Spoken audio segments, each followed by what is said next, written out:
Chapter 25 Year 874 PXF Summer. "This is, of course, where you would come," Veronique intoned as her eyes scanned around the room. She wore a heavy, dark green dressing gown with embroidered orchids at the lapels, something she usually would never be caught outside her chambers wearing, much less outside the house.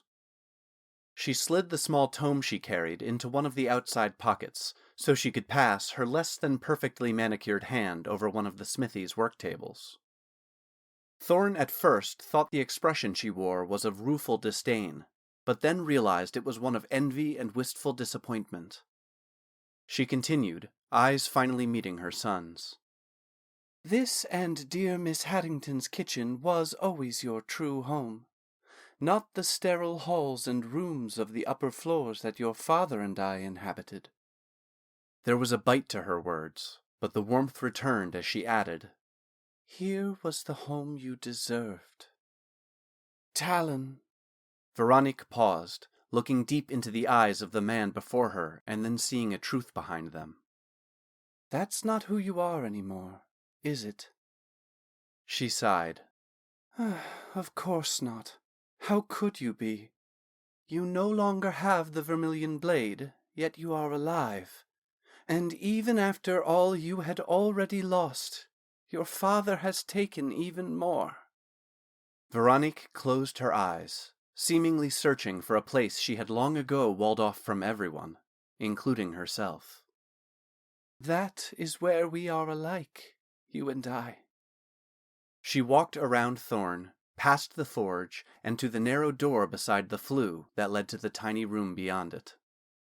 While still tightly controlled, Veronique spoke with a passion Thorn had never heard from her before. "He took you from me the moment you left my body, and made sure I could never take you back." Veronique's hand went absently to her cheek, remembering past offenses she had endured. "But by the gods, I tried to find the people who could provide you what I was incapable of giving myself." Then, laying her hand on Riken's door, she added, "But even that he found a way to steal from you." "Mother, what are you saying?" Thorn asked, with a horrifying unspoken question shaking in his voice. "Tommen has many skills." Veronique crossed back to her son and took Thorn's ruined and scarred hands in her own, examining the damage. "And as you already know, they are tied to the darkest forces of this world." Veronique could not meet her son's eyes. "I wish I could have been capable of being more to you, my son. But sometimes the only act of love one can manage is to step aside so others may do what they cannot." Thorn was torn between striking Veronique and embracing her, but finally only said, "You will not see me again." "I know," Veronique confirmed. "But that does not mean you are without family completely. I might not have been able to do anything about your father's schemes, but that does not mean he has taken all of those you love from you." She paused. "Osman is alive. He was in the infirmary recovering from a grievous wound at the time of the Battle of Arnador Keep, and never actually took up arms against the Empire. At first, that fact did not matter to the Emperor, as he wanted to make an example of all those closest to Duke Asul. Fortunately, something must have jogged his memory of the last conflict between the Uldani and the Empire, and so as to not give offense to the Uldani Isles, he instead commuted Osman's sentence to 20 years of exile."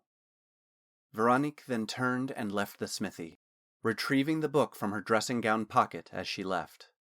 A book Thorn now recognized and knew quite well from his youth. 200 Years of Blood. A History of the Zalian-Uldani War. Veronique drifted out into the night like a leaf on an autumn breeze. Thorn, who had been so ready to throw away all that was Talon's life and start anew, was now not so resolute in that course of action.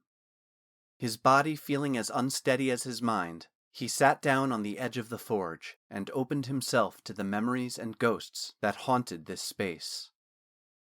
Half a dozen fleeting images of young Talon and Riken materialized around him, reenacting snippets of memories of their time together.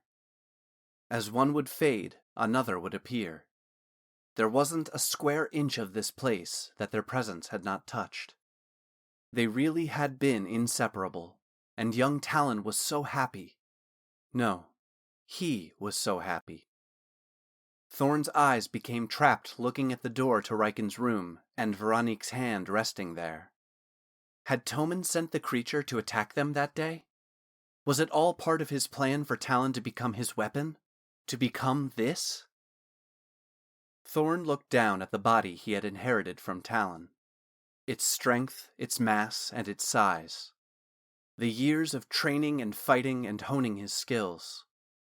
With disgusting clarity, the image of the undead horror the Vermillion blade showed him of what Talon would become filled Thorn's mind. It taking pieces of the dead to bolster its strength and size. And now all Thorn could imagine was Tommen feeding Talon pieces of Riken to create the weapon he became. Thorn retched at the truth of it.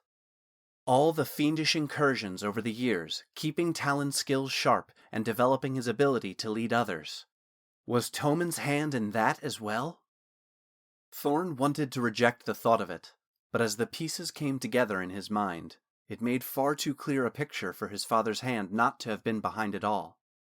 Thorn was ready to storm into the estate and demand more answers from Veronique, but knew in his heart getting more than she had already offered was unlikely without extreme methods, and he was not going to become shaped by his father in that way as well. It was then the last ghost appeared in the smithy. Riken, just as Thorn remembered him from the morning of their hunting trip. Mikal, I don't want to lose him. Riken's voice was shaky, but hearing it again sent a shiver down Thorn's spine. Riken, my boy, what the two of you have. Mikal's disembodied voice paused while gathering his thoughts. It is like nothing I have ever seen. It is what you hear about only in the great tales and songs of bards. So, whatever happens today, just be honest with yourself and each other, and let love do the rest. But what if he wants something I can't give? What if he doesn't find me? Mikal interrupted Riken's worried words. Riken, love always finds a path between two such as you. Always. The memory of Riken looked right into Thorn's eyes and repeated Mikal's words with a reassured voice. Always. The ghosts around Thorn dissolved, and he was once again alone in the smithy, but no longer a man with nothing. Yes, Talon Vermillion was dead, but Thorn now understood that building a new life did not mean you couldn't bring the best parts of who you were to create the foundations of who you would become. As the ghosts around Thorn dissolved, a sleeping form a world away whispered into the night. Always. Year 874 PXF. Early Autumn. Thorn spent several more months living in the forest surrounding Arnador. He even claimed he was waiting and hoping for things to die down in the region, so he could do something more to help. Of course, he knew not what that might be, but if he told himself that helping was the reason, and not that he was waiting to confront the Lord of House Vermillion, it made him feel better as he watched another day turn to night, with him still in the borders of Vermillion. Unfortunately, what information did reach him, even as he skulked around the forests and orchards, was not welcome news. By design or ill fate, Talon Vermillion and not his father had become synonymous with all things that ailed Arnador and the surrounding region. Whether from his actions of breaking oath and fleeing the keep, Tommen's schemes being attributed to the only Vermillion they knew, or his not wielding the legendary Vermillion blade and leading the Arnador watch against the invading Jade Guard, all that had befallen Vermillion was the fault of Talon Vermillion. No matter the care he took, eyes would often linger too long upon him even from afar. After one too many close calls, Thorn, with eyes closed and breath held tightly in his chest, had taken the sickle to his hair to at least remove one of Talon's distinctive features, and the only one he had any control over.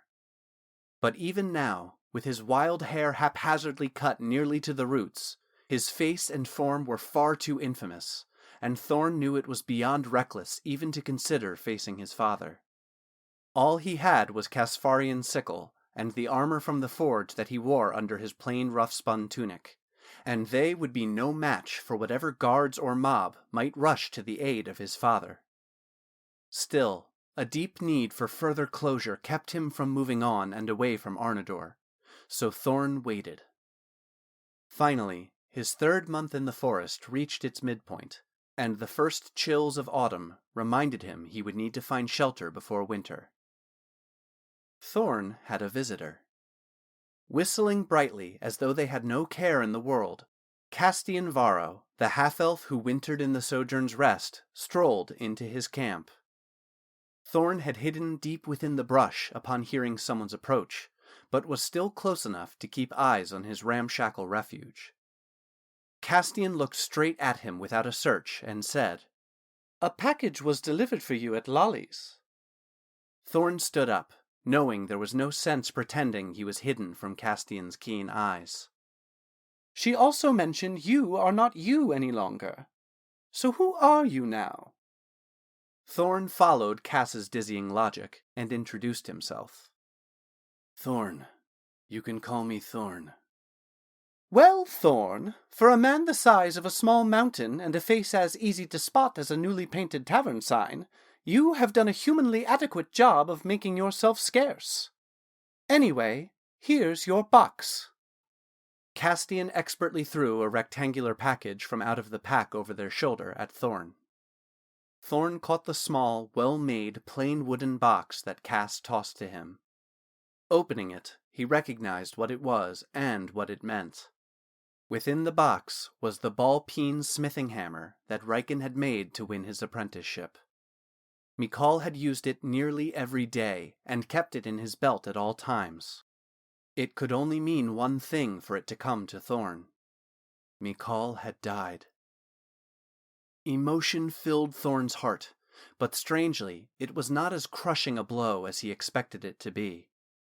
Just like he learned regarding Riken, Mikal would always be a part of this new person he was creating and becoming.